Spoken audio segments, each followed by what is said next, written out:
முதலாவதாக யாக்கோபு எழுதின பொதுவான நிருபத்திலிருந்து நாம் பார்த்து வருகிறோம்.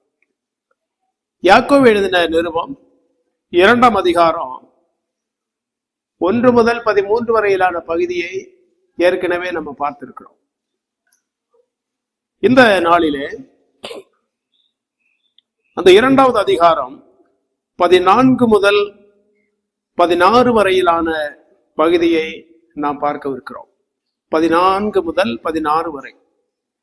இதற்கு எப்படி தலைப்பு நாம கொடுக்கலாம் என்றால், ஆரோக்கியமான விசுவாசத்தின் முக்கியத்துவம். ஆரோக்கியமான விசுவாசத்தின் முக்கியத்துவம் என்ற தலைப்பில் நம்ம பார்க்க போகிறோம். இந்த நாளிலே அந்த 14வது வசனத்திலிருந்து நாம் பார்க்கவிருக்கிறோம். நாம் யாவரும் வழக்கம் போல இணைந்து இந்த வசனங்களை வாசிக்கலாம். என் சகோதரரே, ஒருவன் தனக்கு விசுவாசம் உண்டென்று சொல்லியும் கிரியைகள் இல்லாதவனானால் அவனுக்கு பிரயோஜனம் என்ன? அந்த விசுவாசம் அவனை ரட்சிக்குமா? ஒரு சகோதரனாவது சகோதரியாவது வஸ்திரம் இல்லாமலும் அணிதின ஆகாரம் இல்லாமலும் இருக்கும்போது உங்களில் ஒருவன் அவர்களை நோக்கி, நீங்கள் சமாதானத்தோட போங்கள், குளிர் காய்ந்து பசியாருங்கள் என்று சொல்லியும் சரீரத்திற்கு வேண்டியவைகளை அவர்களுக்கு கொடாவிட்டால் பிரயோஜனம் என்ன? கவனிக்கலாம்.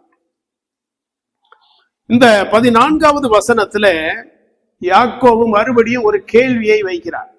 நல்ல அருமையான ஒரு கேள்வி. கிறிஸ்தவத்திலே கேட்கப்பட வேண்டிய ஒரு கேள்வி. உலகளாவிய கிறிஸ்தவத்திலே எல்லா சபைகளிலும் அல்ல, ஒரு சில சபைகளிலே முக்கியமாக கேட்கப்பட வேண்டிய கேள்வி. என் சகோதரரே, ஒருவன் தனக்கு விசுவாசம் உண்டென்று சொல்லியும் கிரியைகள் இல்லாதவனானால் அவனுக்கு பிரயோஜனம் என்ன? அந்த விசுவாசம் அவனை ரட்சிக்குமா? ஒரு வித்தியாசமான ஒரு கேள்வி. கிரியைகள் இல்லாத விசுவாசம் ஒருவனை ரட்சிக்குமா என்று கேள்வி கேட்டிருக்கிறார். அப்ப சிறிய ஒரு குழப்பம் வருது. அப்போ ஒரு மனிதன் ரட்சிக்கப்படுவதற்கு கிரியை அவசியமா? கிரியை செய்தால்தான் ஒரு மனிதன் ரட்சிக்கப்பட முடியுமா என்ற கேள்வி, ஒரு சந்தேகம் வருகிறது. அப்படிப்பட்ட ஒரு சந்தேகத்தோடு நோக்கத்தோடு இந்த இடத்திலே யாக்கோபு கூறவில்லை. இப்ப 2 மனிதர்களை ஒப்பிட்டு நம்ம முதல்ல பார்க்க போகிறோம். முதலாவதாக யாக்கோபு இந்த இடத்துல கேள்வி கேட்கிறார். இதற்கு முன்பு பவுல், அப்போஸ்தலனாகிய பவுல் தெளிவாக ஒரு காரியத்தை குறிவைத்திருக்கிறார். அப்போஸ்தலனாகிய பவுல் தெளிவாக எபேசியருக்கு எழுதின நிருபம் 2ஆம் அதிகாரம், எபேசியர் 2ஆம் அதிகாரத்துக்கு வருவோம். அந்த 2ஆம் அதிகாரத்துல 8, 9 ஆகிய வசனங்களை வாசிக்கலாம். கிருபையினாலே விசுவாசத்தை கொண்டு ரட்சிக்கப்பட்டீர்கள். இது உங்களால் உண்டானதல்ல, இது தேவனுடைய ஈவு. ஒருவரும் பெருமை பாராட்டாதபடிக்கு இது கிரியைகளினால் உண்டானது அல்ல. பவுல் சொல்லுகிறார், நீங்கள் ரட்சிக்கப்பட்டிருப்பது கிருபையினாலே, விசுவாசத்தை கொண்டு நீங்கள் ரட்சிக்கப்பட்டிருக்கிறீர்கள் இல்லையா? கிரியை செய்து யாரும் ரட்சிக்கப்படவில்லை. நான் கிரியை செய்தபடினாலதான் நான் ரட்சிக்கப்பட்டிருக்கிறேன். தேவாலயத்துக்கு 1 லட்சம் ரூபாய் கொடுத்தனாலதான் நான் ரட்சிக்கப்பட்டிருக்கிறேன். ஏழை எளியவர்களுக்கு நான் நிறைய பணம் கொடுத்தபடினாலதான் நான் ரட்சிக்கப்பட்டிருக்கிறேன். பாவமே செய்யாம மற்றவர்களை போல அல்லாமல் நான் பரிசுத்தமா வாழ்ந்திருக்கிறேன், நீதிமானா வாழ்ந்திருக்கிறேன், மற்றவர்களை விட பெரிய ஆளா இருந்திருக்கிறேன், அதனால நான் ரட்சிக்கப்பட்டிருக்கிறேன். இப்படி யாரும் சொல்லி பெருமைப்படக்கூடாது. அந்த பெருமைக்கு அங்க இடமில்லை. தேவ சமூகத்திலே பெருமைக்கு இடமே இல்லை. எந்த ஒரு காரியத்திலும் பெருமைக்கு இடமில்லை. முக்கியமாக ரட்சிப்பிலே எந்த ஒரு மனிதனும் பெருமைப்படக்கூடாது. பவுல் சொல்லுகிறார், ஒருவரும் பெருமை பாராட்டாதபடிக்கு இது கிரியைகளினால் உண்டானது அல்ல. நீங்கள் ரட்சிக்கப்பட்டிருப்பது விசுவாசத்தின் மூலமாக. அந்த விசுவாசம் என்கிற அந்த ஆசீர்வாதத்தையும் பிதாவாகிய தேவன் உங்களுக்குள்ளாக வைத்தபடினால்தான் நீங்கள் ரட்சிக்கப்பட்டிருக்கிறீர்கள், இல்லையா? பிலிப்பியர் 2ஆம் அதிகாரத்திலையும் அதே போல தீத்து 1ஆம் அதிகாரத்திலையும் தெளிவா நம்ம வாசிக்க முடியும். பிதாவாகிய தேவன் நமக்குள் விசுவாசம் என்கிற ஆவிக்குரிய ஆசீர்வாதத்தை வைத்திருக்கிறார். ஆவிக்குரிய ஆசீர்வாதங்கள் 9. அந்த 9ல விசுவாசமும் ஒன்று. அந்த ஆவிக்குரிய ஆசீர்வாதத்தை நமக்குள்ளாக வைத்தபடியினால்தான் அந்த விசுவாசத்தை நாம பெற்றுக்கொண்டு அந்த விசுவாசத்தின் மூலமாக ரட்சிக்கப்பட்டு இருக்கிறோம். எபிரேயர் 12:1 வாசிக்கிறோம், விசுவாசத்தை துவங்குகிறவரும் முடிக்கிறவரும் அவர்தான். அப்ப விசுவாசத்தின் மூலமாய் நாம் ரட்சிக்கப்பட்டு இருக்கும் போது கிரியை செய்துதான் நான் ரட்சிக்கப்பட்டேன் என்று ஒருவனும் சொல்ல முடியாது, இல்லையா? இன்றைக்கும் அப்படி சொல்லுகிறவர்கள் உண்டு, அப்படிப்பட்ட சபைகள் உண்டு. ஆனால் யாக்கோபு இங்க என்ன கூறுகிறார் என்றால், ஒரு கேள்வி என்ன கேட்டார் என்றால், கிரியைகள் இல்லாத விசுவாசம் ஒருவனை ரட்சிக்குமோ என்று கேட்டார். நம்ம நல்லா விளங்கி கொள்ள வேண்டியது என்னவென்றால், பவுல் சொன்னதும் சரிதான், யாக்கோபு சொன்னதும் சரிதான். 2 பேருமே சொன்னது தவறு அல்ல. புரிந்து கொள்ளுதல் தான் முக்கியம். நாம் தவறாக புரிந்து கொண்டால் அதற்கு வேதாகமும் பொறுப்பு அல்ல. மற்ற வசனங்களை ஒப்பிட்டு பார்த்து நம்ம ஆராய்ந்து பார்த்து கற்றுக்கொள்ள வேண்டும். இப்ப யாக்கோபு யாருக்கு கூறுகிறார் என்றால், புறஜாதியாருக்கு அல்ல, ரட்சிக்கப்பட்டு சபையிலே வந்திருக்கிற விசுவாசிகளுக்கு கூறுகிறார். சபையிலே வந்திருக்கிற விசுவாசிகளை பார்த்து பேசிக் கொண்டிருக்கிறார். அவர்களை பார்த்து தான் கேள்வி கேட்கிறார். நம்மை பார்த்து கேட்கிறார், கிரியை இல்லாத விசுவாசம் ரட்சிக்குமோ? அப்படி என்றால் இங்க யாக்கோபு என்ன சொல்ல முற்படுகிறார் என்பதை குறிப்பா நம்ம கவனிக்கணும். பவுல் சொல்லுகிறார், கவனிங்க, பவுல் என்ன கூறுகிறார்? நீ ரட்சிக்கப்படுவதற்கு கிரியை வேண்டாம். நல்லா கவனிக்கணும். வேத பாடம் எடுக்கும் போது அதை கற்றுக்கொண்டு மனதில் எழுதி வைக்கணும். அப்பதான் நீங்களும் பல இடங்கள் அதை பேச முடியும்.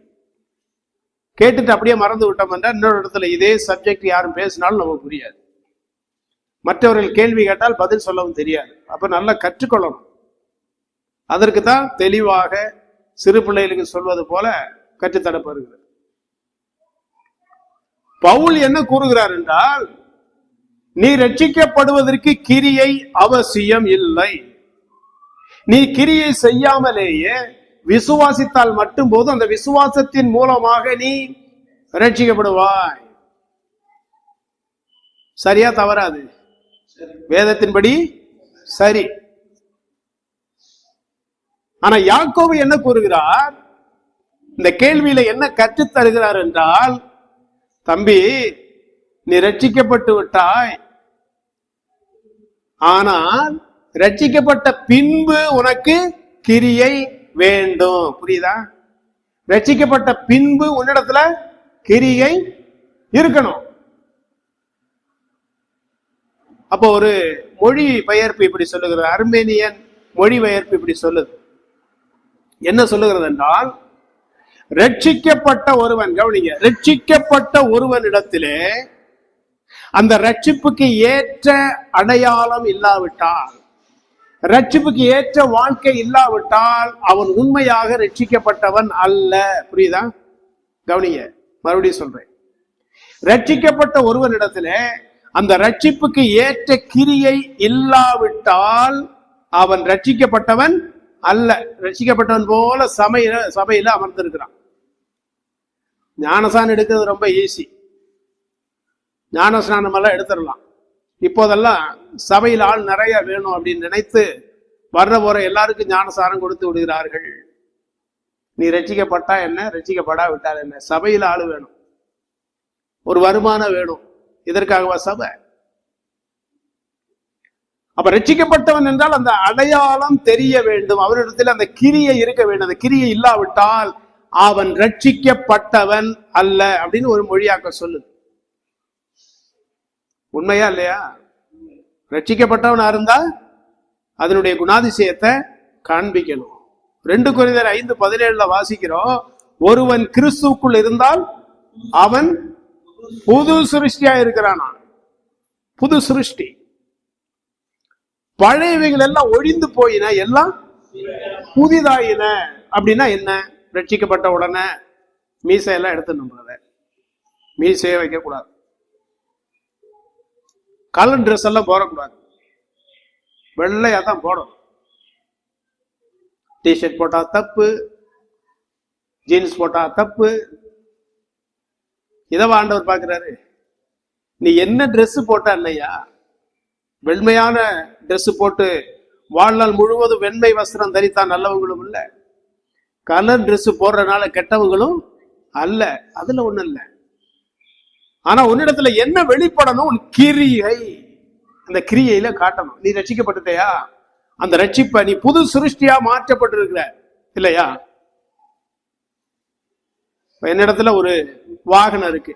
அந்த வாகனத்தை கொண்டு போய் ஒர்க் ஷாப்ல கொடுக்குறேன். அவங்க எல்லாம் அந்த வாகனத்தை மறுபடியும் நல்ல நெளிவு இதெல்லாம் எடுத்து மறுபடியும் பெயிண்டிங் எல்லாம் பண்ணி என்கிட்ட கொடுக்கும்போது அந்த வாகனத்துல இருந்த பழைய அந்த காயங்கள் இருக்குமா? அதுல ஏற்பட்ட அந்த அடையாளம் இருக்குமா? இருக்கவே இருக்காது. இருந்தா நம்ம ஏற்றுக்கொள்ள மாட்டோம். நான் வண்டியை தந்த மாதிரியே திரும்பி தரையப்பா கேட்போம்ல. நாங்களும் கூட ஒரு சில ஆண்டுகளுக்கு முன்பாக வாகனத்தை கொடுத்தோம். ரொம்ப நெளிந்து போய் இருந்தது. வேலை முடித்து வாங்கும் போது அந்த அடையாளமே இல்லை, புது வண்டி மாதிரி இருந்தது. அந்த இயல்பு வெளிப்படணும் இல்லையா? அப்ப உங்களையும் என்னையும் பரிசுத்த ஆவியானவர் மறுபடியும் பிறக்க செய்திருக்கிறார் புது சிருஷ்டியாக. புது சிருஷ்டியாக இருக்கும் போது அந்த புது சிருஷ்டிக்கு ஏற்ற கிரியைகள் இல்லாவிட்டால் நான் ரட்சிக்கப்பட்டவன் அல்ல. என்னை நானே ஏமாற்றி கொண்டிருக்கிறேன். அதத்தான் யாக்கோபு சொல்லுகிறார், நீ ரட்சிக்கப்பட்டு விட்ட, ஆனா இன்னும் அந்த ரட்சிப்புக்கு ஏற்ற கிரியை உன்னிடத்தில் இல்லாவிட்டால் பிரயோஜனம் என்ன? அதைத்தான் யாக்கோபு கேட்கிறார். அதைத்தான் அந்த விசுவாசம் அவனை ரட்சிக்குமா அப்படின்னு கேட்கிறார். ரொம்ப கவனமா இருக்கணும். இந்த கிறிஸ்தவர்களை எல்லாரையும் பார்த்து கேட்க வேண்டிய ஒரு கேள்வி, நீ ரட்சிக்கப்பட்டு விட்டா எப்படி இருக்க? பழையவைகள் ஒழிந்து போயிருக்கா என்று கேட்டா நம்மளாலே சொல்ல முடியாது. பழையவைகள் இன்னும் ஒழிந்து போகல. அப்பப்ப வெளிப்படுத்திடுறோம். ஜென்ம சுபாவம் வந்துருது இல்லையா? கோபம் வந்தா திடீர்னு நம்ம சொல்லிடுறோம், நான் யார் தெரியுமா, நான் எந்த ஊர் தெரியுமா, என்ன ஆள் தெரியுமா, நானு என்ன கோத்திரம் தெரியுமா சொல்லிடுறோம் இல்லையா? கோபம் வந்தோன்னு நம்ம சொல்லிடுறோம். எல்லாருக்கும் உள்ளது. உலகத்தில் உள்ள அனைத்து மனிதர்களுக்கும் யாரையும் குறை சொல்ல முடியாது இல்லையா? எல்லா மனிதர்களுக்கும் இருக்கு. ஏதாவது ஒரு விதத்துல நம்ம கோபப்பட்டு பெருமையை வெளிப்படுத்திடுறோம் இல்லையா? அப்ப மாற்றம் நமக்குள்ள என்ன செய்யணும்? வரணும். நாளுக்கு நாள் பிரயாசப்படணும். ஒரே நாள்ல என்ன செய்யாது? மாறாது. ஒரே நாள் நான் பூர்ணமா மாறிட்டேன் பிரதர் அப்படின்னா அவர் ஆண்டவரவே ஏமாத்துறவர்னு அர்த்தம், கர்த்தரவே ஏமாற்றவர்னு அர்த்தம். ஆனா இந்த நற்கிரியைகள் இருக்கு இல்லையா? இந்த நற்கிரியைகள் விசுவாசியில் காணப்பட்டால் மட்டுமே சபை வளரும். சபையில பட்சபாதம் இருக்காது, ஏற்றத்தாழ்வு இருக்காது. ஏற்றத்தாழ்வு இருக்கு சபையில அப்படின்னா அர்த்தம் என்ன? உன்னுடைய கிரியைகளில் மாற்றம் வரவில்லை. ரட்சிக்கப்பட்டு சபையில இணைந்திருக்கிறேன் என்று சொல்லியும் இன்னும் நீ மாறவில்லை. இதைத்தான் யாக்கோபு சொல்லிட்டு வர்றாரு இந்த 2 அதிகாரத்துல இல்லையா? அப்போ ஒரு மனிதன் ரட்சிக்கப்படுவதற்கு, கவனிங்க, ஒரு மனிதன் ரட்சிக்கப்படுவதற்கு கிரியை அவசியம் இல்லை. ரட்சிக்கப்பட்ட பின்பு தேவையா இல்லையா? கண்டிப்பா தேவை, நிச்சயம் தேவை, இருந்து ஆகணும். அது தேவனுடைய எதிர்பார்ப்பு. எபேசியர் 2ஆம் அதிகாரம் 10ஆம் வசனத்தை வாசிக்கலாம். எபேசியர் 2ஆம் அதிகாரம் 10ஆம் வசனம் தெளிவா இருக்கு பாருங்க. யாக்கோபு சொன்னதுக்கும் பவுல் சொல்றதுக்கும் கவனமா இருக்கு. நல்லா கவனிங்க, செவி கொடுங்க. ஏனெனில் நற்கிரியைகளை செய்கிறதற்கு நாம் கிறிஸ்து இயேசுவுக்குள் சிருஷ்டிக்கப்பட்டு தேவனுடைய செய்கையாய் இருக்கிறோம். நல்லா கவனிங்க. நம்ம சிருஷ்டிக்கப்பட்டது எதற்கு? 2 சிருஷ்டி. முதல் சிருஷ்டி ஆதாமுக்குள்ள. ஆதாமுக்குள்ளான சிருஷ்டி என்ன? எப்படி இருந்தோம்? திருட்டு, கொலை, அடிதடி, கலாட்டா, போராட்டம், பொய், பொறாமை எல்லாம் இருந்தது. இப்ப யாருக்குள்ள சிருஷ்டிக்கப்பட்டிருக்கிறோம்? கவனிங்க, சொல்லுங்க, யாருக்குள்ள? கிறிஸ்து இயேசுவுக்குள் மறுபடியுமாக நாம் சிருஷ்டிக்கப்பட்டிருக்கிறோம். சிலர் சொல்வது போல புனர்ஜென்மம், மறுஜென்மம். மறுஜென்மம் என்பது நம்ம உயிரோடு இருக்கும் போதே நமக்குள்ளாக நடைபெறுகிற ஒன்றுதான் மறுஜென்மம். அதைத்தான் மறுபடியும் பிறத்தல் அப்படின்னு நம்ம சொல்லுகிறோம். அப்ப கிறிஸ்து இயேசுவுக்குள் மறுபடியும் நாம் எதற்காக ஜெனிபிக்கப்பட்டிருக்கிறோம் என்றால் நற்கிரியைகளை செய்கிறதற்கு. மறந்துடக்கூடாது, நற்கிரியைகளை செய்வதற்காகத்தான் ஒரு நோக்கத்தோடு சிருஷ்டித்திருக்கிறார். கிறிஸ்து இயேசுவுக்குள் உங்களையும் என்னையும் தேவன் அழைத்திருக்கிறார் என்றால் நற்கிரியைகளை செய்வதற்காக, சும்மா இருப்பதற்காக அல்ல. ரட்சிக்கப்பட்டு விட்டேன் என்று சொல்லிவிட்டு நம்முடைய வேலைகளை செய்வதற்கு, நம்முடைய விருப்பப்படி வாழ்வதற்கு அல்ல. நம்முடைய விருப்பப்படி வாழ்வதற்காக கிறிஸ்து இயேசுவுக்குள் நீங்களும் நானும் ரட்சிக்கப்படவில்லை. ரட்சிக்கப்பட்டால் அந்த ரட்சிப்புக்கு ஏற்ற கிரியையை காண்பிக்கணும். காண்பிக்காவிட்டால் ரட்சிப்புல ஏதோ கோளாறு, ஏதோ ஒரு பொய் இருக்கு. கவனமா இருக்கணும், இல்லையா? அப்ப பவுல் அடுத்து என்ன சொல்லுகிறார்? நாம் கிறிஸ்து இயேசுவுக்குள் சிருஷ்டிக்கப்பட்டு தேவனுடைய செய்கையாய் இருக்கிறோம். தேவன் எங்க இருக்காரு? தேவன் எங்க இருக்காரு? உசிலம்பட்டியிலையா, மதுரையிலையா, தர்மபுரியிலையா? எங்க இருக்காரு? நமக்குள்ள இருக்கிறார். எங்க இருக்கிறாரு? நமக்குள்ளாக இருக்கிறார். இயேசு கிறிஸ்துவின் வருகைக்கு பின்பு தேவனுடைய ஆலயம் எது? நம்ம தான். அப்ப நமக்குள்ள தேவன் இருக்கிறார். 1 யோவான் 4 வாசிக்கிற, உலகத்தில் இருக்கிறவனின் உங்களில் இருக்கிறவர் எனக்குள்ள இருக்கிறாரு. பரலோகத்தில் இருக்கிறார்ப்பா. லவுட் ஸ்பீக்கரை கூட்டி வச்சு அல்லேலியான சத்தமா கத்துனா தான் ஆண்டவருக்கு காது கேட்கும். அதெல்லாம் நினைக்க கூடாது. ஆண்டவர் எங்க இருக்காரா? நமக்குள்ள இருக்கிறார். ஏப்பா நீ கத்துற, ஏன் சத்தம் போடுற, ஏன் உருள்ற? பக்கத்துல ஒரு மனிதனை அமர செய்து சத்தம் போட்டு கதர்னா அவர் என்ன நினைப்பாரு? இவருக்கு ஏதோ கோளாறு. எனக்குள்ளா இருக்கிற தேவனை நோக்கி நான் அமைதியா சொன்னாலே அவர் கேட்பார், இல்லையா? அப்ப நமக்குள்ளாக தேவன் இருக்கிறார் என்றால் நாம் தேவனுடைய கிரியையாய் இருக்கிறோம், செயல்களாக இருக்கிறோம் என்றால் அந்த தேவனை, நமக்குள்ளாக இருக்கிற தேவனை எப்படி வெளிப்படுத்தணும்? கிரியையில தான். நல்லா கவனிக்கணும், கிரியையில தான் வெளிப்படுத்தணும். கையில பைபிள் இருந்தா வெளிப்படுத்த முடியாது.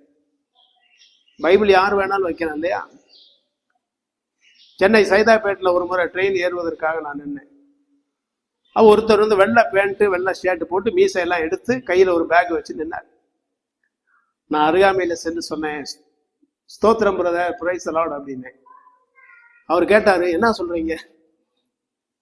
பிரைஸ் தி லார்ட் பிரதர் மறுபடியும் சொன்னேன். ஒன்னும் புரியல. நான் கேட்டேன், நீங்க ஒரு விசுவாசியா? இல்ல பிரதர், நான் ஐயப்ப பக்தர், நான் கிறிஸ்தவன் கிடையாது. அப்போ உடையை வைத்து, ஒருவனுடைய வெளி தோற்றத்தை வைத்து அவன் கிறிஸ்தவன், அவன் விசுவாசி என்று தீர்மானிக்கவே முடியாது, கூடாது. வெளி தோற்றத்தை பார்த்த அல்ல. நான் கிறிஸ்தவன் என்றால் என்னுடைய கிரியை வெளிப்படுத்தணும். நான் கிறிஸ்தவன், எனக்குள் தேவன் இருக்கிறார். அப்ப தேவனுடைய செயல்கள் எப்படி வெளிப்படுகிறது? என்னுடைய கிரியைகளின் மூலமாக வெளிப்படுகிறது, இல்லையா? நிறைய கற்றுக்கொள்ள இருக்கிறோம், பார்க்க போறோம். ஒரு பசியா இருக்கிறான் ஒருவன். இந்த பசியா இருக்கிறவனுக்கு தேவனை வெளிப்படுத்த வேண்டுமானால் எப்படி வெளிப்படுத்தணும்? கிரியைகளின் மூலமாக. அடுத்த வசனத்துல அதை பார்ப்போம், இல்லையா? அப்ப பவுல் சொல்லுகிறார், தேவனுடைய செய்கையா இருக்கிறோம், அவைகளில் நாம் நடக்கும்படி அவர் முன்னதாக அவைகளை ஆயத்தம் பண்ணி இருக்கிறார். எப்ப ஆயத்தம் பண்ணாரா? எப்ப ஆயத்தம் பண்ணாரு? ஆமா, முன்னதாகனா எப்ப? எப்போது? நீங்களும் நானும் ரட்சிக்கப்படுவதற்கு முன்பதாகவே, நீங்களும் நானும் சிருஷ்டிக்கப்படுவதற்கு முன்பதாகவே தேவன் நமக்காக நாம் நற்கிரியைகளை செய்யும்படி ஆயத்தம் செய்து வைத்திருக்கிறார். நம்பிக்கை, என் பிள்ளைகள் கிரியைகளிலே என்னை வெளிப்படுத்துவார்கள், என் பிள்ளைகள் நற்கிரியைகளை வெளிப்படுத்துவார்கள், அவர்கள் செய்கிற நற்கிரியைகளை கண்டு இந்த உலக மனிதர்கள் என்னை மகிமைப்படுத்துவார்கள். மத்தேயு 6 அதிகாரத்துல வாசிக்கிறோம், இல்லையா? உங்கள் நற்கிரியைகளை கண்டு இந்த உலகத்தார் என்ன செய்யணும்? தேவனை மகிமைப்படுத்தணும். நம்ம இந்த கிரியைகளை கண்டுதான் மைமைப்படுத்தணும். மீசை எடுக்கிறனால மைமைப்படாது பிரதர். ஜுபா சட்டை போட்டு வேட்டியை கட்டிட்டு வர்றனால நடக்காது பிரதர். என்னுடைய கிரியை தேவனுடைய நாமத்தை மைமைப்படுத்தணும் இல்லையா? ரொம்ப முக்கியம். ரொம்ப கவனமா இருக்கணும். அப்ப தேவனுடைய செய்கையாக இருக்கிறோம் என்றால் பவுல் என்ன கூற முற்படுகிறார் என்றால், கிரியை என்பது ஒரு மனிதனுக்கு முக்கியம். எப்ப ரட்சிக்கப்பட்ட பின்பு தேவனுக்கேற்ற கிரியை அவனில் இல்லாவிட்டால் அவன் விசுவாசி அல்ல. அவன் விசுவாசியா இருக்க முடியவே முடியாது. ஏனென்றால் பரிசுத்த ஆவியானவர் உணர்த்தி கொண்டே இருப்பார். ஊழியக்கார் சொல்லித்தான் தெரியணுமா? இல்ல. மூப்பர்கள் சொல்லித்தான் தெரியணுமா? இல்ல. இன்னொரு சகோதரர் சொல்லித்தான் தெரியணுமா? இல்ல. எனக்குள் பரிசுத்த ஆவியானவர் இருப்பாரே ஆனால் யாரும் சொல்லாமலேயே நான் மற்றவர்களை நேசிப்பேன், என் ஆகாரத்தை பகிர்ந்து கொடுப்பேன், மற்றவர்களை உணர்ந்து கொள்ள முடியும். பாவங்கள் தவறுகள் வரும்போது மற்றவர்கள் சொல்லித்தான் அல்ல, நானே உணர்ந்து கொள்ளுவேன். பரிசுத்த ஆவியானவர் எனக்கு உணர்த்துவார் இல்லையா? அப்ப பரிசுத்த ஆவியானவர் எனக்குள்ள இருக்கிறார் என்று அர்த்தம். அப்ப நல்ல கிரியைகள் வெளிப்படும். இது ஒண்ணுமே இல்லாவிட்டால் எனக்கும் தேவனுக்கும் தொடர்பே இல்லை. சில பேர் இடத்துல, பிரதர் உங்க வாழ்க்கையில் இப்படி தவறு இருக்கு, வேதத்துக்கு விரோதமா இருக்கிறீர்கள் என்று சொன்னா போதும். எந்த அளவுக்கு நம்ம எதிர்க்க முடியுமோ, எந்த அளவுக்கு நம்மை பாய்க்க முடியுமோ, எந்த அளவுக்கு அவமானப்படுத்த முடியுமோ எல்லாம் செய்து விடுவாங்க.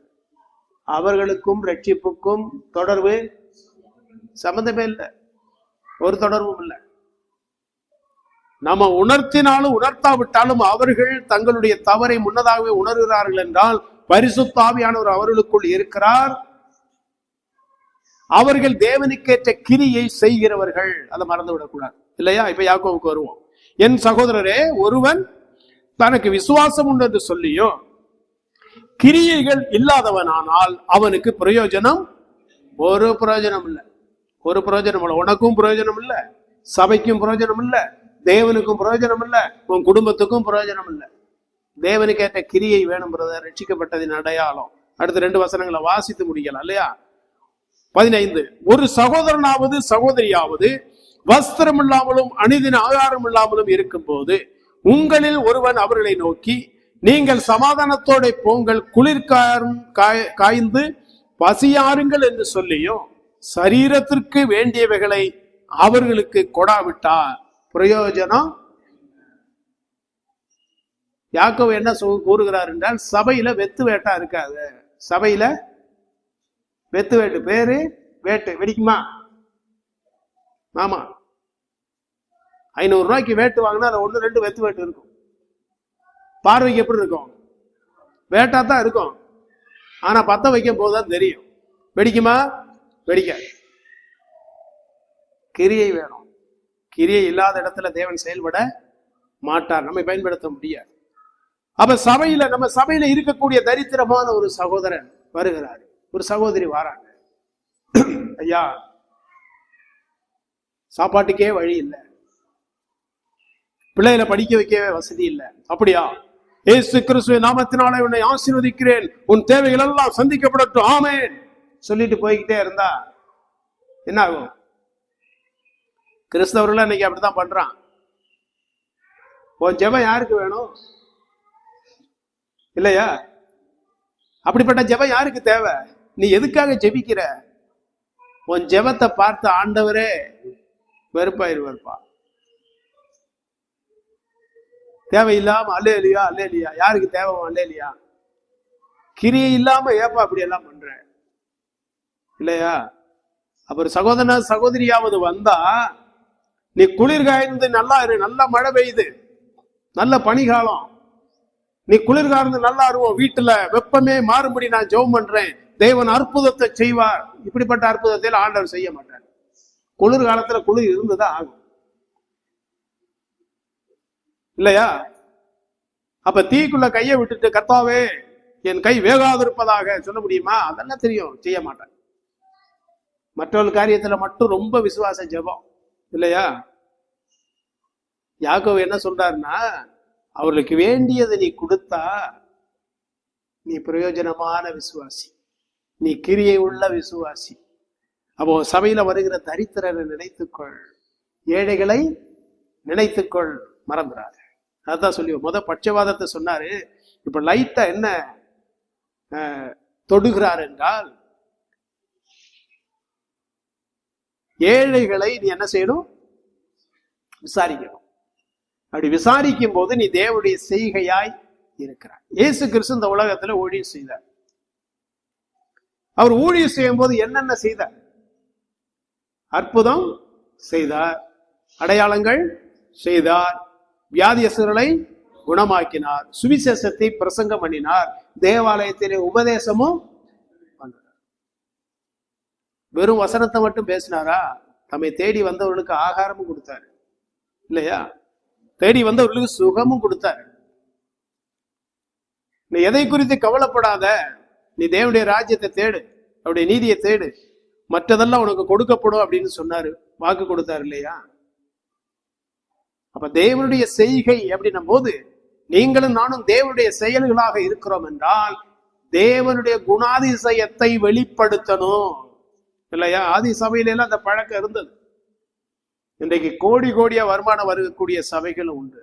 அந்த சபைகள்ல போய் பார்த்தா எத்தனை ஏழைகள் அந்த சபையில இருக்கிறார்கள், படிக்க வைக்க வசதி இல்லாம, வேலை இல்லாம இருக்கிறார்கள் இல்லையா? அவர்களுக்கெல்லாம் ஏதாவது செய்கிறது அந்த சபைகள் விசாரித்து பார்த்தோம்னா இல்லை என்றுதான் சொல்ல முடியும் இல்லையா? இன்னைக்கு இதெல்லாம் நடக்குது. ஊழியத்துக்கு கொடுப்பதிலே பட்சபாதம் இல்லையா? கஷ்டப்படுகிற ஊழியருக்கு அனுப்பு அப்படின்னா இல்ல, பிரபலமான ஊழியர், அவர் எங்க சொந்தக்காரங்க, நாங்கெல்லாம் ஒரே ஊர், அவருக்கு தான் கொடுப்போம். அப்படி என்ன செய்கிற? பட்சபாதம். கிரியை சரியில்லை. கிரியை அந்த காணிக்கை ஊழியனுக்கு தான் போதும், கர்த்தர் அதை அங்கீகரிக்க மாட்டார். நடந்த ஒரு சம்பவத்தை பார்த்து நம்ம முடிக்கலாம். 2008 தினமலர் பேப்பர்ல ஒரு செய்தித்தாள்ல ஒரு செய்தி வந்தது. அப்ப நான் சென்னையில இருக்கிறேன். விருதுநகர்ல ஒரு ஊழியத்துக்கு வருகிறேன். 3 பிள்ளைகள், மனைவி. இவர் கவனிக்கிறீங்களா? இவர் ஊழியத்துக்கு கொஞ்ச நாளா ஊழியம் செய்கிறார். இவர் ஊழியத்துல உதவி செய்ய யாருமே இல்லை. இவருக்கு எந்த வருமானமும் இல்லை, வறுமை தாங்க முடியல, பசி பட்டினி, என்ன செய்யலாம்? மனைவிட்ட போய் சொன்னாரு, நாம் அந்த உலகத்துல இருந்து கஷ்டப்படுறதுக்கு நீ நானும் நம்ம 3 பிள்ளைகள் 5 பேரும் சீக்கிரமே தேவனிடத்துல போயிடுவோம், கடவுள்கிட்ட போயிடுவோம். அதனால என்ன செய்யலாம்? விஷத்தை வாங்கிட்டு வந்து சாப்பிட்டுருவோம்னு சொல்லிட்டாரு. மனைவியும் ஒத்துக்கிட்டாங்க. அவருக்கு அவ்வளவுதான் வேத அறிவு, பாவம், வேதத்துல அவ்வளவு வளராத ஆள். ஒரு வாஞ்சியில ஊழியத்துக்கு வர வேண்டும் என்று வந்து விட்டார். அதே போல விஷத்தை வாங்கி பிள்ளைகளுக்கும் கொடுத்து இவர்களும் சாப்பிட்டார்கள். மனைவியும் 3 பிள்ளைகளும் இறந்தார்கள். இவர் காப்பாற்றப்பட்டார். நடந்த சம்பவம். அந்த சகோதரனுடைய அந்த முடிவுக்கு காரணம் யார் சொல்ல முடியுமா? சபை, கிறிஸ்தவன். வெட்கக்கேடான விஷயம். இந்தியாவுல கிறிஸ்தவம் இருக்கிறது என்று சொன்னால் வெட்கப்பட வேண்டிய ஒன்று. அத ஊழியத்தை விசாரித்து, என்ன ஊழியம் செய்கிற, எந்த சபையில இருக்கிற, வா உனக்கு உதவி செய்யணும். செய்திருந்தா அது நடந்திருக்குமா? அவர் ஊழியம் செய்யாமையே கூட போட்டோம். அந்த வறுமையை பார்த்து உதவி செய்ய கிறிஸ்தவர்களுக்கு ஞானம் இல்லையா, அறிவு இல்லையா, உணர்வு இல்லையா? எதுக்கு நீ சபையில போய் காணிக்கைய போட்டு அல்லேலியா அல்லேலியான்னு சொல்ற? குதிக்கிற நீ. அந்த குதிக்கிறதெல்லாம் நிப்பாட்டிட்டு தேவனுடைய செய்கையா மாறி மற்றவர்களுக்கு உதவி செய்யும். அப்படி உதவி செய்யும் போது கர்த்தருடைய நாமம் மகிமைப்படும். இதைத்தான் யாக்கோபு இந்த வசனத்துல 14வது வசனத்துல நமக்கு கற்றுத்தருகிறார். ரட்சிக்கப்படுவதற்கு கிரியை தேவையில்லை, ரட்சிக்கப்பட்ட பின்பு கிரியை கண்டிப்பா தேவை. நீங்களும் நானும் வைத்திருக்கிற பணம் யார் கொடுத்தது? கர்த்தர் தான் கொடுத்திருக்கிறாரு. நம்ம வைத்திருக்கிற வீடு யார் கொடுத்தது? கர்த்தர் தான் கொடுத்திருக்கிறார். நம்முடைய ஆரோக்கியம், நம்முடைய வேலை, நம்முடைய தொழில் எல்லாம் கர்த்தர் தந்திருக்கிறார். கர்த்தரால் தரப்பட்ட இந்த ஆசீர்வாதங்களை மற்றவர்களுக்கு பகிர்ந்து கொடுக்காமல் இருக்க எனக்கு என்ன அதிகாரம் உண்டு? நான் கொடுக்க மாட்டேன் என்று சொல்வதற்கு என்ன அதிகாரம் உண்டு? அப்படி வைத்திருக்கிற அந்த செல்வம், சொத்து சுகமெல்லாம் எப்படி போகும்? ஒண்ணும் இல்லாம போகும். யாரோ சாப்பிட்டு போவான். கவனமா இருப்போம். கிரியைகள்ல வெளிப்படுத்துவோம். நம்முடைய தேவனை நாம் மகிமைப்படுத்த வேண்டுமானால் நம்முடைய கிரியையை வெளிப்படுத்தும், கிரியைகள் மூலமாக வெளிப்படுத்துவோம். சபையிலே வருகிற ஏழை எளிய மக்களை நம்ம ஆதரிப்போம், பட்சவாதம் இல்லாமல் இருப்போம். கர்த்தருடைய நாமம் மகிமைப்படும். ஆமென்.